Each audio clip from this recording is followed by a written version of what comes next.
à la séance Comment développer le jugement critique des élèves à l'ère du numérique. Je suis vraiment très contente d'être ici avec vous aujourd'hui, malgré toute la neige, pour ce qui sera sans doute une séance informative et engageante. Que ce soit votre première exploration de la plateforme ou que vous ayez déjà travaillé le curieux avec vos élèves, on espère que cette session vous aidera à découvrir comment développer le jugement critique des élèves et bien sûr à mieux naviguer dans la ressource. Sachez qu'on va enregistrer la session pour que les enseignants puissent y accéder plus tard sur notre chaîne YouTube. Et voilà, c'est parti avec la reconnaissance territoriale. The land upon which we work, live, and sustain ourselves is the ancestral and treaty lands of the Michizagig Anishinaabe, also known today as the Mississaugas of the Credit, the rightful caretakers and title holders of this land. We also recognize the rich pre-contact history and relationships which include the Anishinaabeg and the Ongwe Hongwe. Since European contact, this land continues to be home to Indigenous and non-Indigenous peoples. As responsible community members, we value the diversity, dignity, and worth of all people. Colonialism displaced and dispossessed Indigenous peoples of their ancestral land and continues to deny their basic human rights, dignities, and freedoms. We are committed to learning true history to reconcile, make reparations, and fulfill our treaty obligations to the original peoples and our collective responsibilities to the lands, water, animals, and each other for future generations. Alors, c'est dans l'esprit de vérité et de réconciliation qu'on rend hommage au peuple et aux terres des Mississaugas de la Première Nation de la Crédit, ainsi qu'à l'ensemble des Premières Nations, des Métis et des Inuits.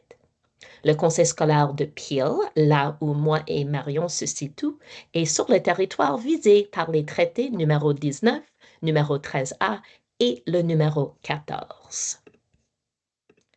Donc, je m'appelle Erin Coulson et je suis une des deux coachs pédagogiques responsables du français langue additionnelle ici au conseil scolaire de Peel. Et avec moi aujourd'hui, j'ai ma collègue Marion. Marion a un petit mot de bonjour. Bonjour tout le monde, j'appelle Marion Bagby. Je suis hâte d'être ici et d'apprendre à propos de le curieux. Merci.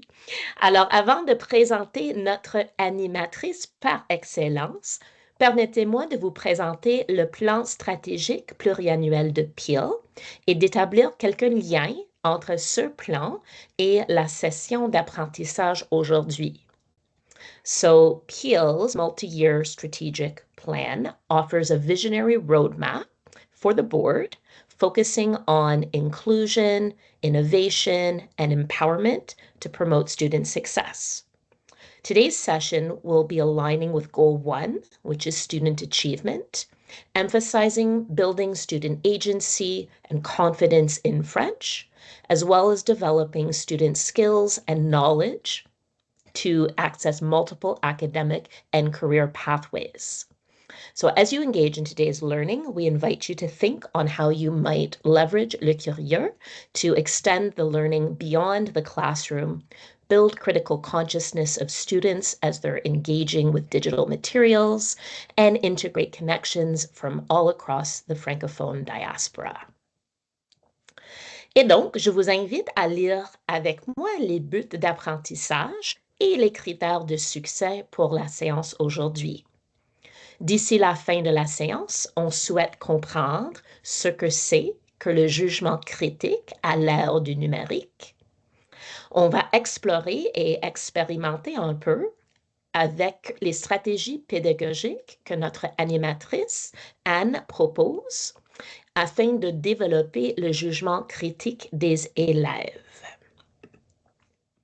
Et voici donc l'ordre du jour qui comprend une petite activité brise-glace afin de savoir un peu c'est quoi votre familiarité avec la ressource.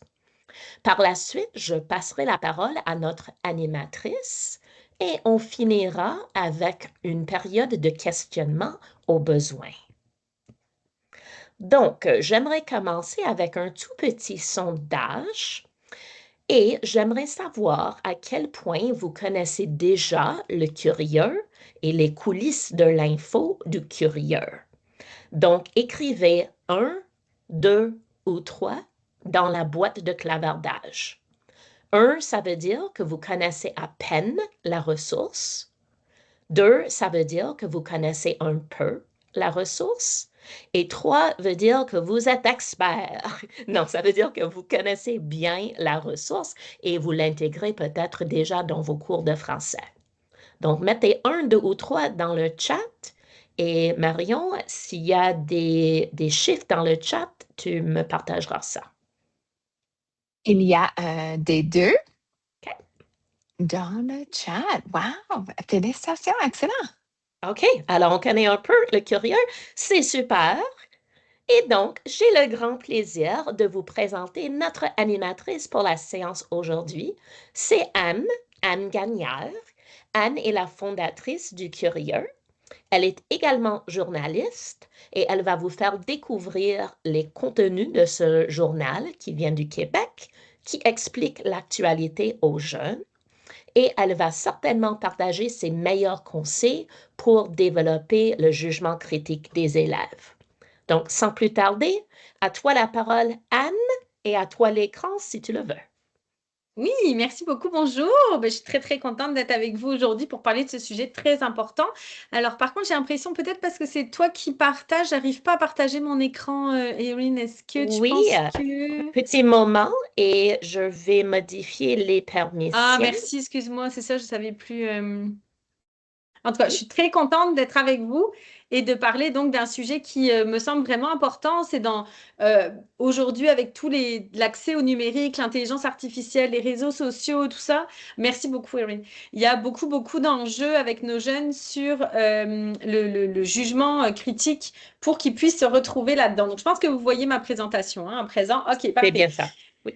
Donc, Erin m'a déjà très bien présenté. Donc, juste en rapidement, moi, mon métier, c'est d'être journaliste. Et puis, ça fait 6 ans que j'ai fondé Le Curieux, où donc on rejoint, on travaille ensemble, les enseignants, puis les journalistes, pour c'est ça, faire de nos jeunes les futurs citoyens éclairés de nos sociétés. Donc, non seulement en leur vulgarisant l'actualité, avec une revue de la semaine. Pour ceux qui sont un peu familiers, on fait toutes les semaines une revue un petit peu le tour de l'actualité locale et internationale. Puis, on a un dossier qui approfondit un sujet chaque mois. On pourra en reparler évidemment au besoin. Puis, donc, on donne des ateliers aussi. Ce qu'on va faire ensemble, on le fait aussi avec les jeunes. D'ailleurs, on voulait en reparler avec Erin, là, de voir effectivement, on peut faire des ateliers en ligne ou évidemment, si on peut venir chez vous, ça sera encore mieux. Mais déjà en ligne, on peut faire des ateliers qui permettent justement de partager toutes les compétences informationnelles, numériques avec les jeunes. Donc, nous, on vient en classe pour expliquer un peu. Puis, on fait aussi des fois des parcours balado. On crée des magazines avec les jeunes aussi pour qu'ils soient dans la pratique, puis pas juste dans la théorie. Donc voilà un petit peu moi qui je suis. Donc là, ce que je vais voir après avec vous, là, n'hésitez pas, moi encore une fois, je le dis toujours à Erin, là, moi je suis là pour vous. Donc si jamais il y a des choses que vous dites, oh ben là, regarde Anne, on sait déjà, passe à autre chose, j'avance plus vite. S'il y a des choses sur lesquelles vous voudriez qu'on approfondisse, surtout vous n'hésitez pas. Mais je vais faire un petit peu un chemin un petit peu long, puis un petit peu large, puis vous me direz. Donc en fait, le problème avec les élèves, puis avec les adultes aussi, on parle des élèves, mais on n'est pas toujours les meilleurs non plus.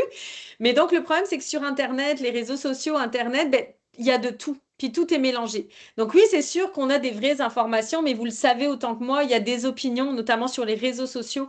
La différence entre opinion et information, c'est même pour les adultes, des fois, c'est pas très clair. Il y a des publicités qui ressemblent de moins en moins à de la vraie publicité, c'est-à-dire que souvent, ce qu'on appelle du marketing de contenu. Donc ça, c'est des gens qui écrivent des articles qui font penser à être comme des articles faits par des journalistes, sauf que derrière, non, c'est de la publicité.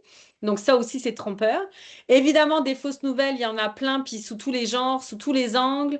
On va en reparler après. Puis tout ça, évidemment, il y a des tentatives d'arnaque.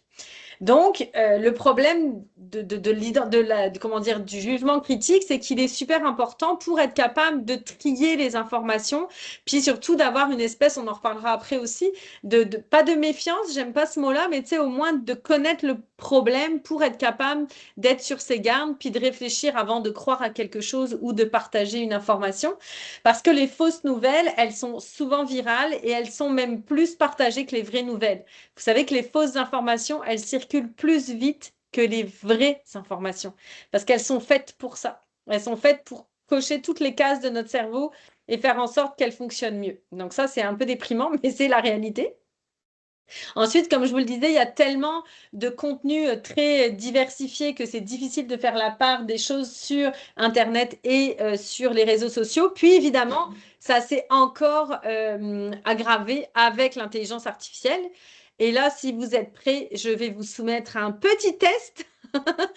Vous allez me dire que vous pourriez d'ailleurs faire avec vos élèves. Donc, si vous êtes prêts, vous allez me dire, d'après vous, cette image, est-ce qu'elle est réelle ou est-ce qu'elle a été générée par intelligence artificielle? Vous pouvez répondre dans le clavardage, vous pourriez dire réel ou IA, je comprendrai.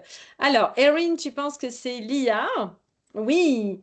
Alors, est-ce qu'il y a d'autres réponses? Mais c'est pas évident avec les images, hein, des fois, de trouver la bonne. Ok, Marion, je dis qui vous êtes. Marion, tu dis que c'est vrai. Ok. Alors, la réponse. Eh bien, c'est incroyable. Marion, j'étais d'accord avec toi. Moi aussi, je pensais que c'était vrai au départ. Cette image a été générée par intelligence artificielle. On a demandé une photographie de profil d'un guépard en Afrique dans le style du magazine National Geographic. Donc, on pourrait, évidemment que si vous faites ça avec vos élèves, là, il va falloir que vous disiez après comment on peut repérer les vraies et les fausses photos. Malheureusement, il n'y a pas vraiment de truc. À part le jugement critique, parce qu'au niveau technique, les photos générées par intelligence artificielle, elles se développent et elles s'améliorent tellement de jour en jour que tout ce que je pourrais vous dire aujourd'hui, ben, dans 3 jours, ça risque d'être faux. Donc, c'est pour ça, encore une fois, que le jugement critique à notre ère du numérique, c'est vraiment ce qui reste le meilleur rempart, parce qu'il n'y a que ça, puis on va en parler après de savoir plus précisément de quoi il s'agit. Mais voilà, donc ça, c'est un petit peu difficile de savoir. Celle-ci, d'après vous, est-ce que cette image-là est vraie ou est-elle fausse? Ou est-elle générée par intelligence artificielle?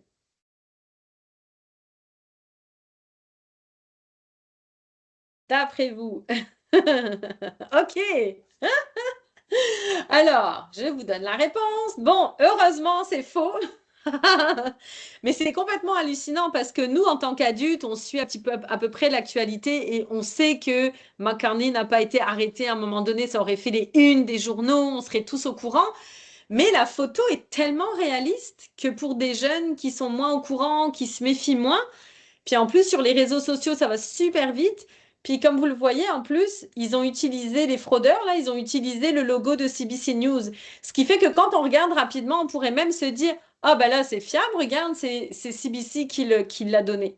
Donc ça prouve quand même à quel point les jeunes, s'ils ne sont pas assez informés, justement, s'ils n'ont pas développé assez de jugement critique, ils peuvent, en plus avec la rapidité du scoring, là, ben, finalement se faire prendre. Celle-ci, est-ce qu'elle vous paraît générée par intelligence artificielle ou est-ce qu'elle vous paraît vraie? Ouais, celle-là, elle est vraiment difficile. Je suis vraiment d'accord avec vous. Mais remarque, la première aussi, hein, le guépard, moi, j'étais... Eh bien alors, celle-ci, elle est fausse. Non, mais c'est complètement... Ah non, mais c'est complètement malade. En fait, je ne sais pas si vous aviez suivi ça, c'est une entreprise qui a créé un compte sur Instagram d'un avatar. En fait, cette fille-là n'existe pas, mais ils lui ont donné une identité. Donc, elle s'appelle Aitana Lopez et c'est une coach de gym, en gros. Puis, comme tous les créateurs de compte, tous les influenceurs sur les réseaux sociaux, ben, tous les jours, elle donne de ses nouvelles. Ah, ben, je suis en vacances à tel endroit. Oh, c'est mon anniversaire. Oh, regardez la paire de jeans que je viens de m'acheter. Sauf qu'elle n'existe pas. Tout ça, ce sont des images qui sont générées par intelligence artificielle. Et alors, il y en a certaines qui sont un petit peu moins bien réussies. Puis si on regarde un petit peu plus précisément, C'est vrai que son visage, des fois, il a des traits qui sont un petit peu étonnants. Surtout, le visage, la peau paraît trop parfaite. Il y a des fois des reflets. Je ne sais pas si vous voyez, sa peau, elle brille un peu. Des fois, il manque un petit peu d'émotion dans le regard. Mais sincèrement, là, pareil, quand on est sur les réseaux sociaux puis que ça va vite, on peut vraiment se faire prendre. Donc voilà, il m'en reste plus que 2 à vous faire tester. Alors, celle-ci, qu'en pensez-vous? Ben, moi, j'étais d'accord avec toi, Marion. Je pensais qu'elle était fausse. Eh ben non, elle est vraie. C'est vrai, c'est apparemment un chien qui était très bon en surf. Donc, mais pareil, ça paraît. Celle-ci, comme elle paraît folle, on se dit, ah bah, c'est sûr que c'est faux. Et en fait, non, elle est vraie. Et la dernière, celle-ci, un guépard de nouveau. Mais celle-ci, pensez-vous qu'elle est vraie ou qu'elle est fausse? Alors, la réponse, c'est celle-ci, elle est vraie.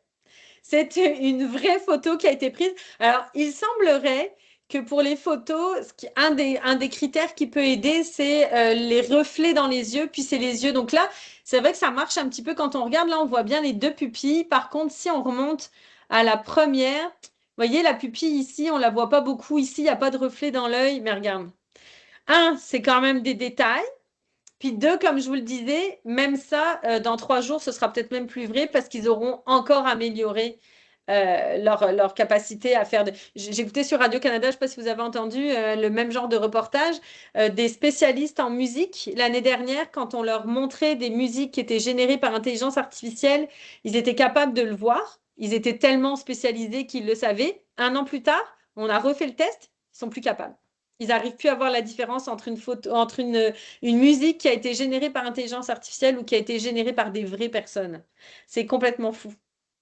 Donc, non, mais Erin, t'es pas la seule. Moi, c'est pareil, je me trompe à chaque fois. Donc, c'est pour ça que c'est vraiment important. C'est pour ça que le jugement critique, en fait, on va le voir après, la posture de doute, en fait, et de vérification sont super importantes. Est-ce que l'IA est capable de faire la différence? Ben, peut-être que même des fois, elle se trompe, hein. Ça serait possible. Donc, je vous avais dit, le problème qui se pose aujourd'hui, c'est qu'il y a beaucoup de fausses nouvelles, elles circulent très vite. L'IA augmente ça. Mais il y a aussi les biais cognitifs. Là, on en parle aux jeunes, là, moi, j'en parle des fois en leur disant que notre cerveau nous joue des tours. Tu sais, il y a une façon de le vulgariser. Mais ça, il faut qu'on en soit conscient. Parce que quand on sait comment notre cerveau fonctionne, puis vous, même si vous n'en parlez pas aux élèves, le fait de connaître ça, ça va vous aider aussi à les sensibiliser à tout ça. On a tous des biais. Alors, il y en a plein des biais. J'en ai mis quelques-uns, mais il y en a beaucoup plus que ça. Mais juste pour vous donner un exemple, le biais de confirmation, qui est un des plus courants, c'est que si vous pensez déjà quelque chose, si sur les réseaux sociaux, par exemple, vous tombez sur une publication qui va dire quelque chose qui va dans le sens de ce que vous pensez, vous n'allez pas, votre cerveau, il va d'emblée adhérer, puis il va être moins méfiant, il va aller moins vérifier l'information, il va être plus d'emblée à croire, il va être plus incité à croire que c'est vrai. Puis ça, c'est des choses, si on ne le sait pas, si on le sait, on peut en prendre conscience, puis prendre un peu de recul, mais si on ne comprend pas comment ça fonctionne, ben, des fois, on peut se laisser prendre, parce que notre cerveau, ce n'est pas toujours notre meilleur ami, il ne nous aide pas toujours. Donc, tous ces risques-là auxquels sont confrontés nos jeunes encore plus que nous, c'est de croire dans des fausses nouvelles, c'est d'être manipulé, d'être influencé, puis d'être victime de fraude. Évidemment, si tu n'arrives pas à faire le tri dans tout ça, ben, c'est tout ça qui peut arriver. Or, vous n'êtes pas sans savoir que les jeunes sont beaucoup sur leur téléphone, beaucoup sur les réseaux. Donc, je vous donne quelques chiffres en rafale. Là, c'est juste pour vous montrer à quel point c'est vraiment important. C'est des enjeux qui sont vraiment importants. 86% des enfants canadiens de 9 à 11 ans ont un compte sur au moins une plateforme de réseau social, alors qu'on sait que normalement, c'est interdit avant 13 ans. Mais la plupart ont déjà un compte avant. Puis j'avais même vu d'autres statistiques, mais que je n'avais pas réussi à bien vérifier. Donc, c'est pour ça que je ne l'ai pas mise. Où déjà des jeunes à 6 ans peuvent déjà avoir un compte sur les réseaux sociaux. Et même les petits, maintenant, souvent, ils n'ont pas de compte.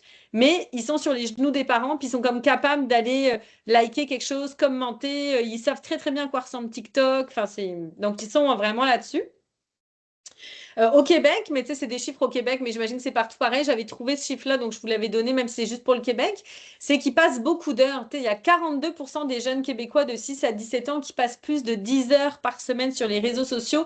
C'est même, ça me paraît même pas énorme, là. Je pense que des fois, ça peut être, tu sais, c'est vraiment une moyenne, là. Ça peut être vraiment beaucoup plus que ça. Des chiffres qui datent un petit peu plus, qui sont de 2022, mais que je trouvais quand même intéressant, c'est qu'il y avait 57% des enfants de 9 à 11 ans au Canada qui utilisaient un téléphone. Et des jeunes de 12 à 13 ans, ils ont leur propre cellulaire à 81%. Donc, même si, admettons qu'ils n'ont pas de données, tu sais, ils peuvent se connecter au Wi-Fi, donc ils sont connectés quasi en permanence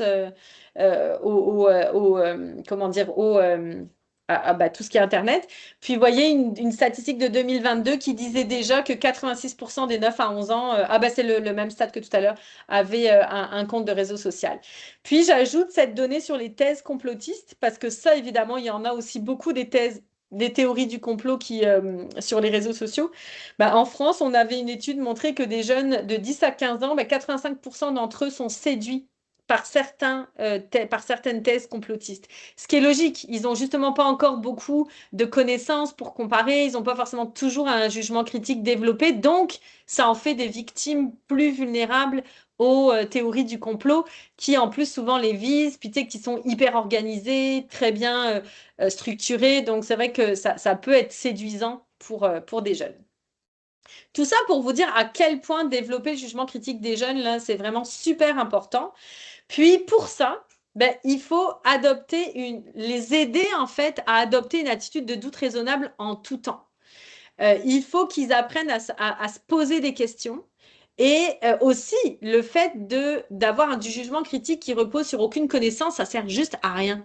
Donc, il faut vraiment les aider, ce que vous faites déjà tous les jours, c'est-à-dire leur donner le plus possible d'apprentissage pour qu'ils soient capables de bien comparer les choses. Puis, moi, il me semble aussi que de les habituer à s'informer très jeunes, ça aussi, ça leur permet de continuer non seulement à avoir des informations qui leur permettent de comparer quand il y a des gens qui leur disent des choses, ils vont pouvoir comparer avec la réalité, puis réaliser quand il y a des choses qui sont comme qui paraissent moins probables.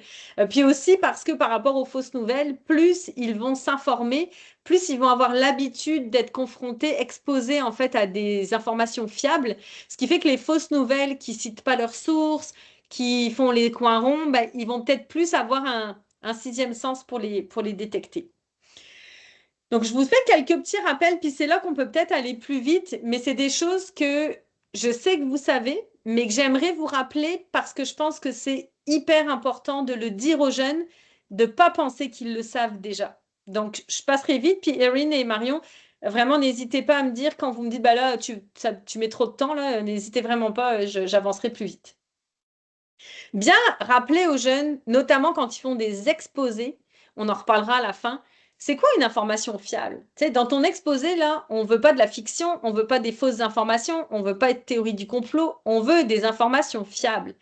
Une information fiable, c'est des faits, là. Ce n'est pas une opinion, ce n'est pas une croyance, c'est des faits et qui ont été vérifiés. Puis ça, pour les signes qui permettent de le voir, c'est non seulement le fait que c'est bête, mais que ce soit daté, c'est-à-dire qu'on puisse vérifier que, oui, c'est bien une information qui est actuelle, c'est pas une information qui était vraie il y a 3 ans, mais qui l'est plus aujourd'hui. Puis qui sont signées, c'est-à-dire, c'est qui l'auteur? On en reparlera aussi après, de savoir, il faut toujours que ce soit transparent. D'ailleurs, une vraie information, l'auteur, c'est toujours transparent. On arrive tout de suite facilement à savoir qui l'a diffusée. Donc, ce sont une information fiable. C'est des faits vérifiés et qui ont été diffusés dans le but d'informer. Parce que dans le fait d'informer, ça oblige à la neutralité, à la transparence, à l'équilibre, alors que quand c'est dans le but de vendre ou d'influencer, évidemment, on n'a pas la même rigueur. Et puis, évidemment que quand il y a des faits vérifiés qui sont là dans le but d'informer, il faut vérifier si les sources sur lesquelles ça se repose est fiable. Ça peut paraître compliqué pour des jeunes, mais vous allez voir qu'il y a des trucs qui peuvent être quand même dits facilement, ce qui fait qu'eux-mêmes peuvent quand même aller rapidement vérifier tout ça. Puis c'est vraiment important, vous allez vous rendre compte que, surtout à l'âge de vos jeunes, là, tu leur dis c'est quoi un fait, tu leur dis c'est quoi une opinion, ils sont capables de te dire, moi j'aime le brocoli, c'est une opinion, puis le brocoli c'est un légume, c'est un fait. Là. Tu sais, on est d'accord que là-dessus, en général, ils savent le faire. Mais tu sais, à quel point, quand les opinions passent à travers des informations, quand les opinions, elles passent à travers des influenceurs, tu sais, est-ce qu'ils sont encore capables de bien faire la différence? Par exemple, quand tu as des influenceurs qui parlent d'un produit, tu sais, est-ce qu'ils ont l'idée de dire, ben, je vais pas aller acheter le produit tout de suite parce que c'est mon influenceur préféré puis qu'il a forcément raison? Puis est-ce qu'il va être capable de prendre la distance, de dire, oh, ok, c'est son opinion à lui, je suis pas forcément d'accord, puis son opinion, ben, ça vaut ce que ça vaut. Donc, tu sais, pareil, de bien les mettre en garde sur le fait que faut pas forcément croire tout ce qu'on leur dit, notamment quand c'est juste des opinions, c'est pas forcément vrai. Pareil, nous, ce qu'on essaye de faire quand on va faire des ateliers, c'est qu'on essaye de leur donner un peu des repères. Tu sais, quand tu dois faire un exposé ou que tu veux vérifier une information, ben, c'est quoi les sources fiables? On les a, nous, on les a comme catégorisées en 3 familles pour vous aider, puis pour les aider, eux, à les reconnaître. Donc, on leur dit ben, tout ce qui est des experts reconnus. C'est-à-dire, par exemple, tu fais un exposé, je sais pas moi, sur l'ours polaire. Ben, tu sais, si tu vas chercher de l'information sur un zoo, par exemple, le site d'un zoo, ben, c'est une bonne idée parce qu'il y a des vétérinaires, des naturalistes qui travaillent là. Donc, l'information qu'ils vont donner, évidemment, elle est fiable. C'est la deuxième famille, c'est les médias d'information reconnus. Attention, on parle de médias reconnus. Radio, bah, donc CBC, je sais, je connais moins de chez vous les médias reconnus, mais on ne parle pas de Fox News, qui a son importance dans le paysage médiatique, mais qui est teinté, qui est un petit peu vers l'opinion. Je vous donne cet exemple de Fox News, il y en a plein d'autres. Mais juste de faire bien la distinction aussi entre médias d'opinion, médias engagés, puis médias d'information reconnus pour justement leur neutralité, et leur équilibre et comment dire, leur mission d'information le plus neutre possible, sachant qu'on reste tous des humains et puis qu'on a tous des biais, là, évidemment, mais en tout cas, cette famille-là, elle est quand même une source d'information intéressante à conseiller aux jeunes. Puis la troisième, je dirais les sources officielles. C'est sûr que le gouvernement du Canada et du Québec, quand on est au Québec, en Ontario, sont des sources d'information fiables. Après, évidemment, en fonction de l'âge de vos élèves, vous pouvez faire la distinction entre les informations qui sont plus de la communication politique, voire de la propagande, versus l'information institutionnelle. Les petits, moi, je vous avoue qu'on reste simple et on dit, regarde, le gouvernement du Québec et du Canada, si tu as une information à aller chercher sur leur site, c'est fiable. Avec les plus grands, on peut faire la distinction que je trouve intéressante. Puis, ça continue de développer leur jugement critique, mais globalement, quand je parle des sources officielles, ça peut être Santé Canada, ça peut être l'Organisation des Nations Unies, l'UNICEF, toutes ces grandes institutions-là qui sont évidemment des sources qui sont fiables. Donc, pareil, pour guider vos élèves dans les recherches d'informations ou pour leur faire un petit peu de théorie avant qu'ils se lancent, bah, ça, par exemple, ça peut être un bon truc de dire, regarde, on peut essayer déjà de voir qu'il y a 3 grandes familles de sources fiables. Pareil, je passe vite, mais dites-moi si vous voulez que j'aille plus vite là. Les réseaux sociaux, ça paraît bête, mais pendant longtemps, on a dit médias sociaux, puis médias d'information. Puis les réseaux sociaux, ça fait pas si longtemps que ça existe, ce qui fait que je me suis rendu compte que des fois, même des adultes, ben, ils mettaient un peu tout le monde sur le même pied d'égalité. Mais par contre, là, le discours à avoir avec les jeunes, il est clair, net et précis. Les réseaux sociaux, c'est pas fiable. Dans le sens où tu es peut-être sur ton réseau social le soir, après l'école. Là-dedans, il y a des informations qui t'arrivent de CBC News. Génial, ça c'est fiable, puis c'est très correct, tant mieux. CBC en plus maintenant au Canada, on ne l'a plus malheureusement. Donc en tout cas, genre National Geographic ou le gouvernement, quand il donne des informations vraiment purement informatives, là, ça c'est de la vraie information. Mais c'est pas parce que sur les réseaux sociaux, il y a de la vraie information de temps en temps que ça en fait une source fiable. Parce que les réseaux sociaux, là, leur but, c'est de divertir, de socialiser. Il y a tellement de contenu, tu sais, opinions, vidéos drôles, fausses nouvelles, intelligence artificielle. C'est tellement difficile de faire le tri que c'est pas là-dessus que tu vas chercher de l'information. Ça paraît peut-être évident pour nous, adultes, en plus d'un certain âge, en général, éventuellement. Mais sachez que les plus jeunes, même adultes, là, comme je pense c'est 18-25, voire même un peu plus vieux que ça, ben, Google commence à être supplanté remplacé par TikTok comme moteur de recherche. Donc, il y a beaucoup de jeunes adultes qui vont faire leur recherche d'informations sur TikTok plutôt que par Google. Mais TikTok, il y a 3 vidéos sur 5 qui contiennent des fausses informations. Donc ça aussi, il faut le savoir, parce que quand les jeunes sont sur TikTok, bah, ils sont confrontés à plein de fausses nouvelles, même quand ils ne s'en rendent pas compte. Donc bien faire la différence entre médias d'information, puis réseaux sociaux, et réseaux sociaux, évidemment, ce n'est pas une source fiable d'information. Wikipédia, c'est pareil, il faut quand même faire attention. Wikipédia, là, le fait que ce soit une encyclopédie ouverte, ça fait que tout le monde peut écrire, puis que c'est pas toujours fiable. Alors heureusement, ils nous guident un petit peu avec leurs mentions. Là, cet article ne cite pas suffisamment ses sources. Un conseil que nous, quand on fait des parcours d'ateliers dont je vous parlais tout à l'heure, là, nous-mêmes les petits, on leur interdit Wikipédia. C'est-à-dire que quand on fait un magazine scolaire où ils doivent faire de la recherche d'information, on leur interdit Wikipédia, parce qu'effectivement, c'est pas totalement fiable en fonction des sujets, mais aussi parce que c'est trop facile. Wikipédia, c'est comme la première sortie, il y a comme tout dessus. D'ailleurs, c'est pas toujours adapté aux jeunes, là, c'est difficile. Donc, en fait, nous, on leur dit, non, tu n'as pas le droit d'aller sur Wikipédia, c'est pas assez fiable. Puis ça les oblige, en fait, à aller explorer d'autres types de ressources. Mais c'est vrai que si jamais, par exemple, c'est ça que j'allais vous dire après, comme ici, là, il y a une autre mention. Mais quand, par exemple, là, j'avais regardé la recherche sur l'ours blanc, on s'entend que la fiche de Wikipédia sur l'ours blanc, elle est quand même assez fiable, là, je vais reconnaître. Mais ce qui pourrait être intéressant, c'est peut-être plus d'aller chercher dans les références sur Wikipédia, d'aller trouver des sources fiables sur lesquelles vos élèves pourraient aller chercher de l'information. Donc, se servir de Wikipédia pour trouver des sources et non pas pour trouver l'information directement, finalement. Donc, voilà pour Wikipédia. Évidemment, les jeunes et les moins jeunes ont maintenant le réflexe de l'intelligence artificielle générative, du ChatGPT parce que c'est le plus connu en tout cas au Québec, les enfants, ils connaissent tout ça, mais il y a Copilot, il y en a plein d'autres. Donc ça, c'est pareil. Là, je ne sais pas si vous avez déjà fait le test avec vos élèves, mais moi, je suis étonnée à quel point ils n'ont pas encore la notion que, et c'est là où on parle de jugement critique, c'est qu'ils n'ont pas encore le jugement critique selon les âges pour réaliser que ChatGPT, c'est vraiment pas fiable. Parce que ça devient comme un ami. Il répond tout le temps à tout, parce que même quand il ne sait pas, de toute façon, il ne dit pas qu'il ne sait pas, il répond. Donc, t'imagines quelqu'un qui te répond à toutes les heures du jour et de la nuit sur n'importe quelle question, que j'ai un petit coup de pas de morale, que j'ai besoin de réparer mon vélo ou que j'ai besoin d'aller faire un devoir sur, je sais pas moi, Jacques Cartier, genre. Et il va répondre à tout super gentiment, tout le temps, puis ça a l'air impeccable, ses réponses, elles sont toujours géniales, incroyables. Ben oui, mais non, en fait. Non, parce qu'évidemment, ça, c'est un vieil exemple qu'on donne aux élèves parce qu'on trouve ça drôle, là, mais un vieil exemple de quelqu'un demande à ChatGPT c'est quoi la différence entre un œuf poule et un œuf de vache, puis au lieu de dire tout de suite les œufs de vache, ça n'existe pas, lui, il répond. Puis on est obligé de lui dire mais tu sais que ça n'existe pas pour qu'il. Oh, oui, c'est une erreur. Évidemment que cette erreur-là, il ne la fait plus, mais il en fait plein d'autres. Puis, des fois, il y a des trous. C'est-à-dire que même, par exemple, si la bio de Jacques Cartier, elle va être parfaite, elle va sembler parfaite, il va peut-être manquer des gros morceaux. Il va peut-être y avoir des détails qui ne sont pas vrais. Donc, c'est vraiment hyper important de... Alors, je ne sais pas quelle est la politique par rapport à l'intelligence artificielle dans votre conseil scolaire. Je sais que dans le conseil scolaire de Bano au Québec, récemment, les jeunes n'avaient pas le droit d'utiliser du tout l'intelligence artificielle à l'école. Là, je crois qu'ils sont en train de faire une politique différente pour qu'ils puissent apprendre peu à peu.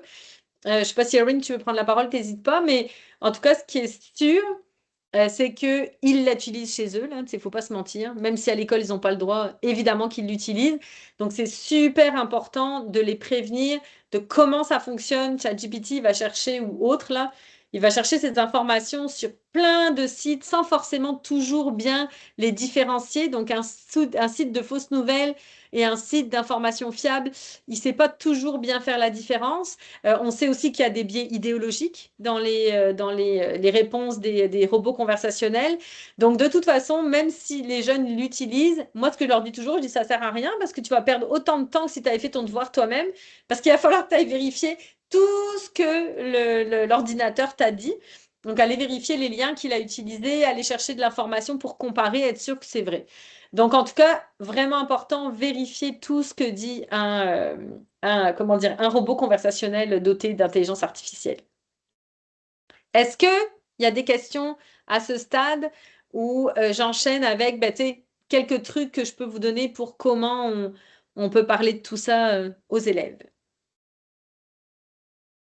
C'est correct? J'avance? OK. Oui, je ne vois pas de questions dans la boîte de clavardage. parfait. Alors, comment on transmet ça à ces élèves? Moi, il me semble que, tu sais, il y a une grosse discussion de savoir, par exemple, l'éducation aux médias et à l'information, est-ce que ça devrait être un cours à part entière? Moi, je trouve que on devrait en fait en faire dans tout, tout le temps. Et c'est un peu comme le jugement critique, là, il doit être présent et développé à chaque moment dans toutes les actions. Donc, comment dire, pour développer le jugement critique des jeunes à l'ère du numérique, c'est-à-dire qu'ils soient capables de naviguer dans tout ça sans se faire piéger trop souvent, parce qu'on se fait forcément piéger à un moment donné par l'intelligence artificielle, par les fausses nouvelles. Mais tant que c'est, je crois, une fausse nouvelle qui n'a pas beaucoup d'impact, ok, mais tu sais, à quel point ils peuvent des fois croire des choses qui peuvent même à un moment donné être un danger pour eux ou pour notre démocratie. Donc les 4 réflexes à adopter, le premier, c'est vraiment leur apprendre, comme je le disais rapidement tout à l'heure, à se poser des questions, à douter. Puis ça, avec ça, vous pouvez faire des liens pour les enseignants qui enseignent dans plusieurs matières. Là, vous pouvez faire des liens avec les sciences. En fait, le développement du jugement critique, c'est vraiment la posture aussi des scientifiques, c'est-à-dire à chaque fois, je me pose des questions, je doute.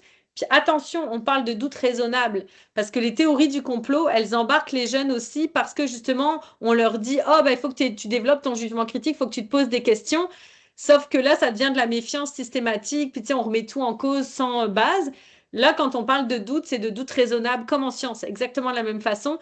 C'est pose-toi des questions, essaye de comparer avec ce que tu sais pour voir si ça fait du sens ou pas. La deuxième chose qui est un petit peu plus pratique, c'est vraiment leur donner le réflexe d'à chaque fois qu'ils tombent sur une publication, quelle qu'elle soit, un livre jeunesse que vous lisez en classe, un article, un documentaire qu'ils regardent, un article de journal, comment dire, une publication sur les réseaux sociaux. Il faudrait qu'ils développent l'habitude de toujours regarder qui diffuse l'information, d'où vient l'information et est-ce que ça a l'air fiable, c'est quoi son intention?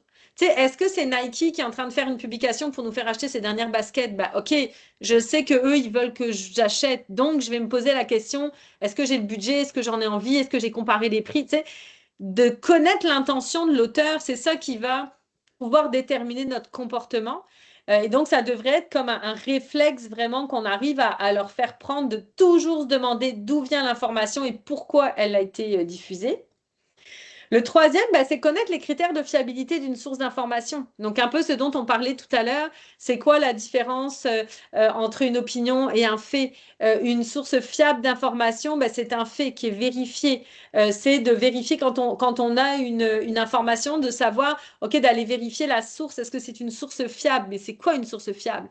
On en parlait tout à l'heure avec les trois familles de sources fiables, c'est-à-dire à chaque fois des gens qui sont là pour informer, pas pour influencer, qui ont vérifié leurs informations, qui sont transparents, qui donnent leurs sources, qui n'ont pas peur d'être challengés. Si jamais il y a quelque chose, une erreur qu'ils ont faite, ils reviennent sur leurs erreurs.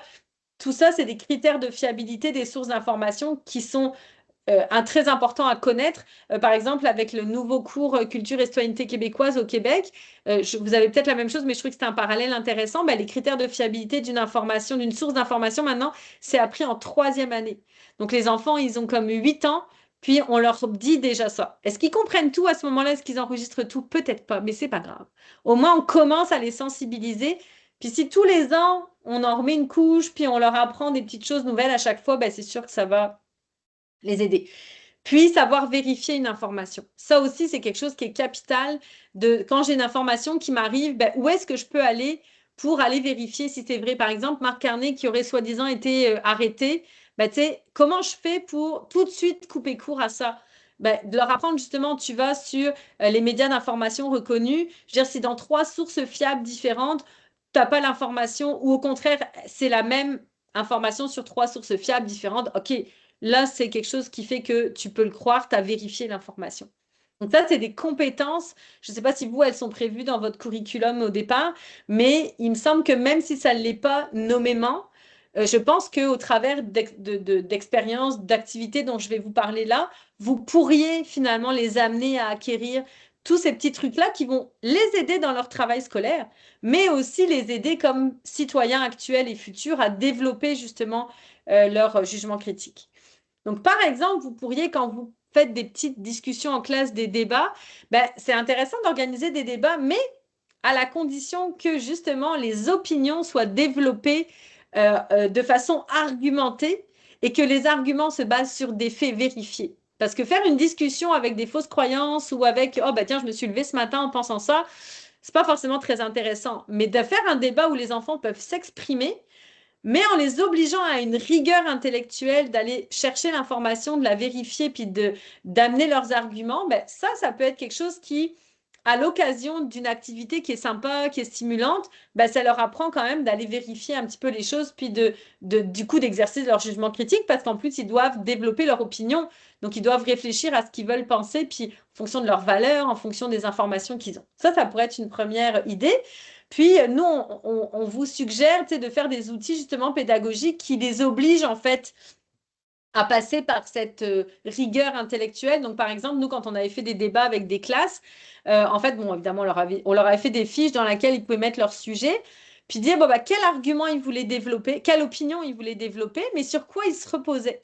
Et donc, à chaque fois, d'aller chercher, d'indiquer, mais même avec les petits, c'est possible, on met quelques mots, c'est quoi ton premier argument? OK, c'est quoi ta preuve? Où est-ce que tu es allé chercher? Donc, par exemple, si on dit, ben, OK, moi, je voudrais dire que les voitures électriques, ben, finalement, c'est pas si parfait que ça pour l'environnement comme choix. OK, pas de problème, mais dis-nous. Ben, premier argument, les batteries, ben, elles sont pas faciles à recycler. OK, mais tu as sorti ça de ton chapeau ou... Non, non, regardez, j'ai une preuve.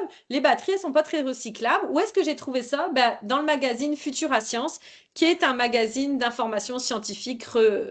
Donc, en fait, ça leur fait une petite prise de notes qui n'est pas forcément compliquée. Ils peuvent y aller avec des mots-clés, mais ça les oblige, en fait, à aller vérifier des choses, puis à arriver solide dans le débat. Puis cette discussion-là, non seulement elle a plus d'intérêt, mais ça leur donne des habitudes qui vont pouvoir, comment dire, réutiliser ailleurs.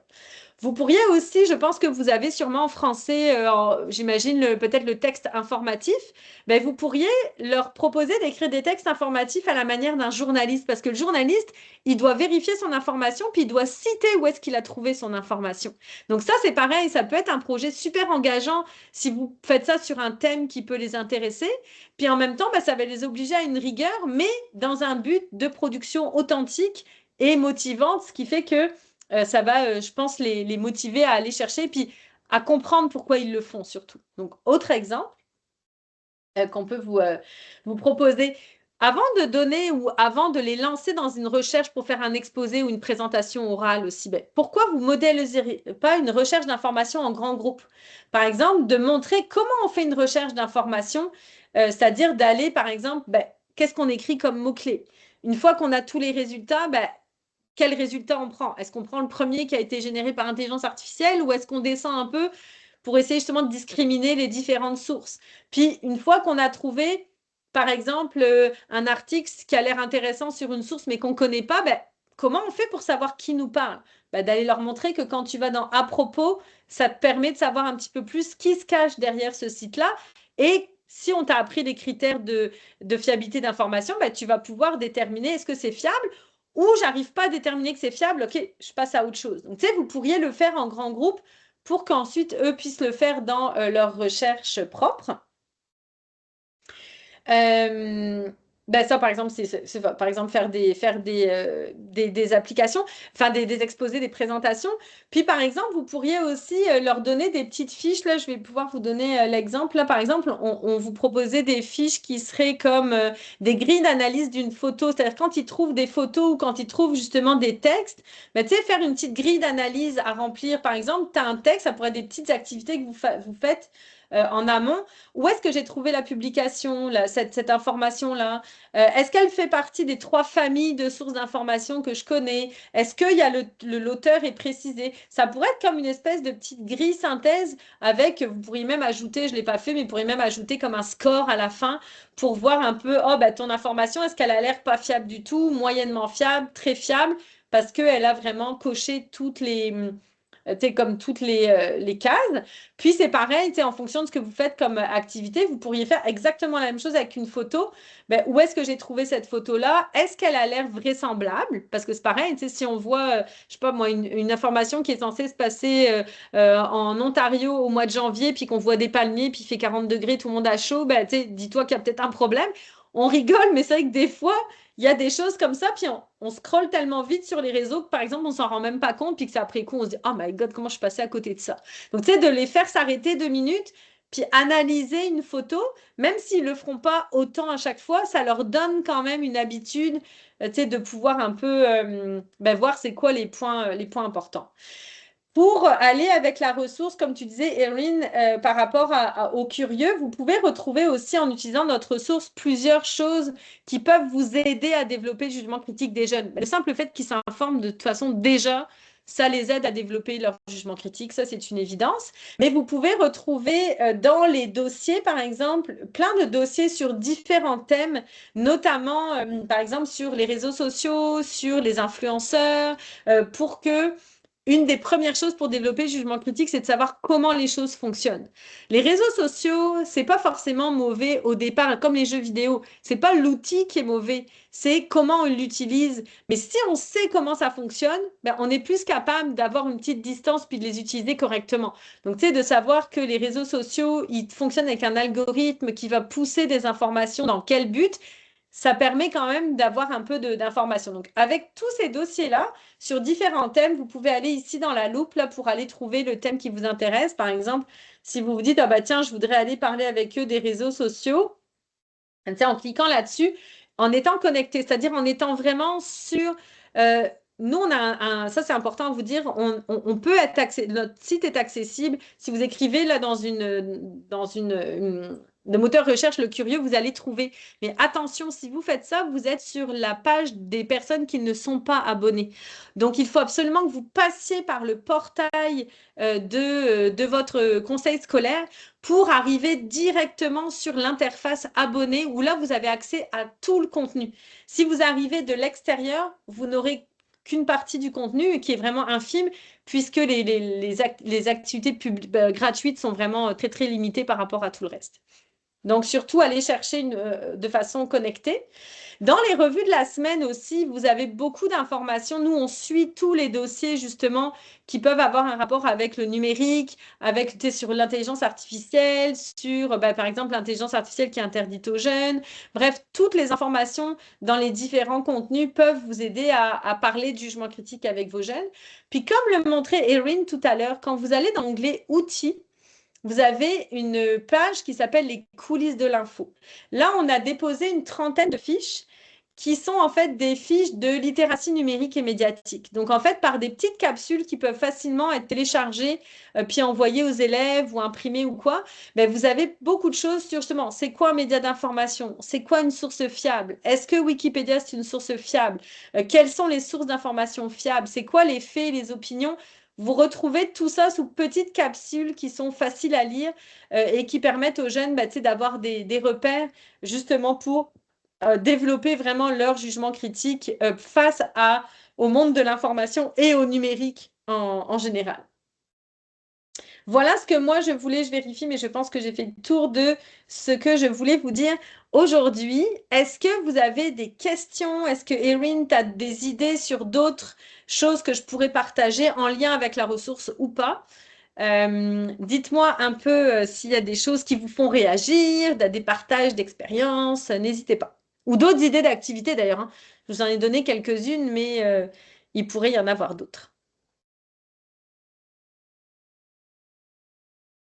Marion, je te passe la parole juste un petit instant, OK? Sûrement. À ce point, il n'y en a pas de questions dans la clavardage. Beaucoup d'informations. C'était fantastique, Anne. Wow. Merci, Marion. J'espère que ça va vous être utile. Je sais que j'ai redit des choses que vous savez, mais des fois, au moins de fait de repenser, pour le dire aux jeunes, là, c'est important parce qu'on part sur des acquis, mais qui ne sont pas toujours là. Donc, Non, sûrement, c'était bien. Et les activités fantastiques. Je peux voir comment l'utiliser en les classes avec les jeunes et les étudiants. Alors, c'était fantastique.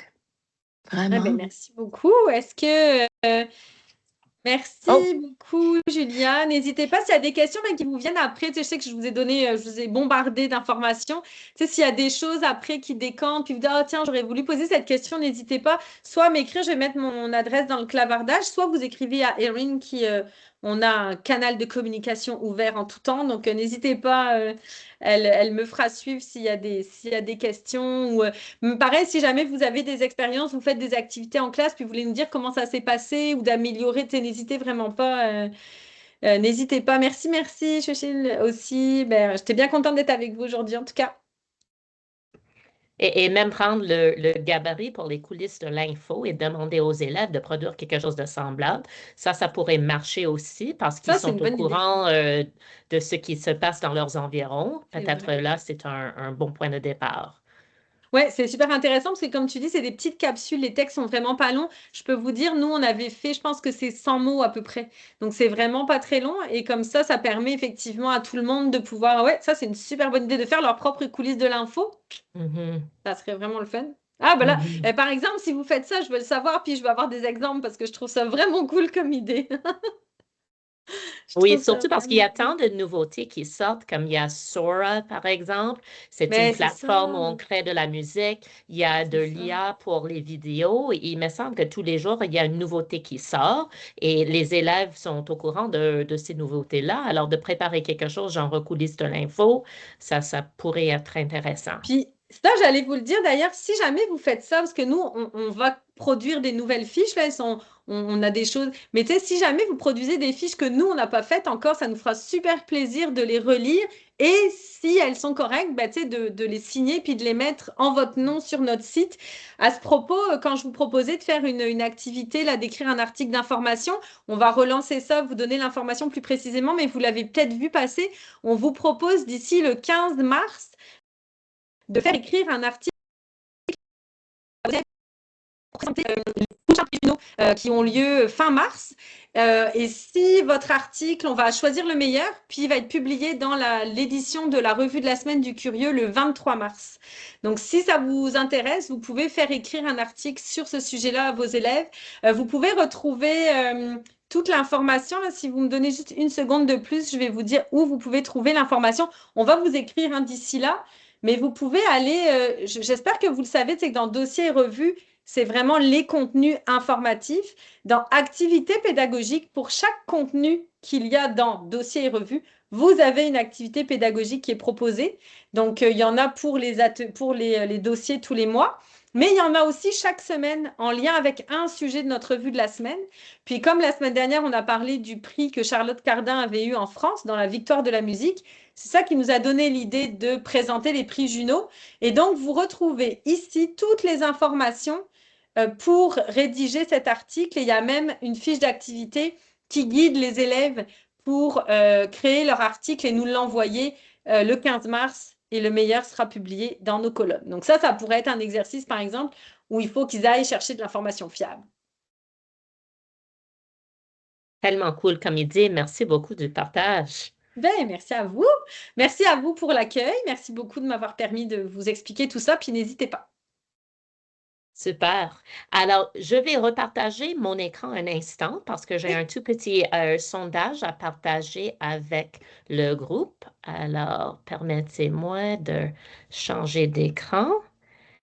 Et donc, un grand merci, Anne. Vraiment, c'était une présentation formidable avec Merci. beaucoup d'astuces et beaucoup de nouveautés, j'imagine, pour le personnel du Conseil de Peel. Alors, toujours un plaisir de t'accueillir.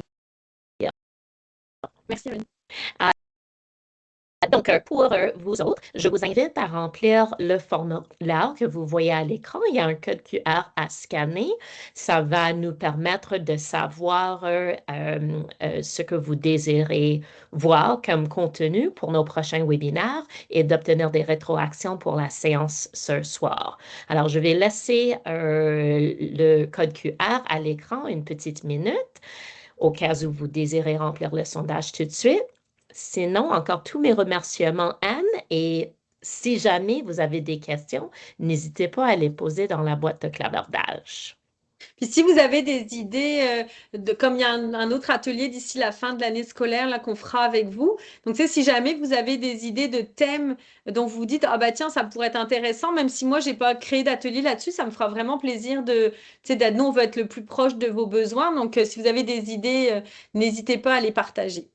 Tellement gentil, merci beaucoup. Ben non, ça me fait plaisir. Merci encore de m'accueillir, puis de la collaboration est toujours un plaisir avec vous. Super.